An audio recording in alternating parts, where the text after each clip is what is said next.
Pada Desember tahun 2024, semua karyawan honorer akan diberhentikan. Pemerintah menawarkan solusi kepada honorer yang sudah bekerja lama, terutama mereka yang terdaftar di BKN. Pada tahun 2024, seluruh tenaga honorer tersebut akan diangkat menjadi PPPK melalui seleksi besar-besaran. Honorer harus memenuhi beberapa syarat agar mereka dapat lulus dan diangkat menjadi ASN dengan status PPPK. Namun, banyak orang yang bingung tentang nasib honorer yang tidak memenuhi syarat dan tidak lulus PPPK 2024.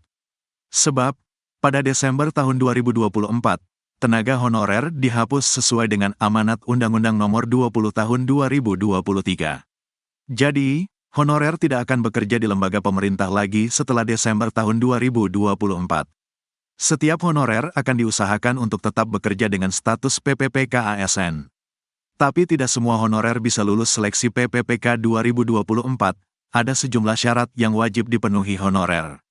Menteri Abdullah Azwar Anas mengatakan bahwa pemerintah sudah mengalokasikan formasi yang cukup besar untuk seleksi CASN 2024. Seleksi CASN 2024 ini akan terdiri dari PNS dan PPPK, dan akan dilakukan dalam 3 periode. Adapun untuk syarat ketentuannya sudah ditetapkan berdasarkan UU Nomor 5 Tahun 2014 soal ASN. Bagaimana nasib honorer yang tidak memenuhi syarat? Sesuai dengan Surat Edaran Kemenpan RB Nomor B-185-M.SM, 2022 soal status kepegawaian di lingkungan pusat serta pemerintah daerah. Dijelaskan bahwa honorer yang tidak memenuhi syarat atau tidak lulus seleksi, maka harus diselesaikan paling lambat Desember tahun 2024. Menurut Menteri PANRB, honorer yang tidak memenuhi syarat bisa diangkat menjadi outsourcing sesuai dengan kebutuhan instansi. Selain itu untuk honorer yang sudah ikut seleksi PPPK 2024, tapi belum memenuhi lowongan formasi, nanti akan disiapkan mekanisme khusus.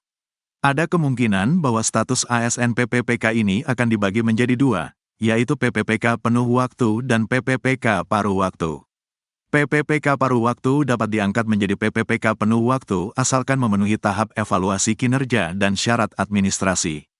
Demikian informasi mengenai bagaimana nasib honorer yang tidak memenuhi syarat dan dinyatakan tidak lulus PPPK 2024.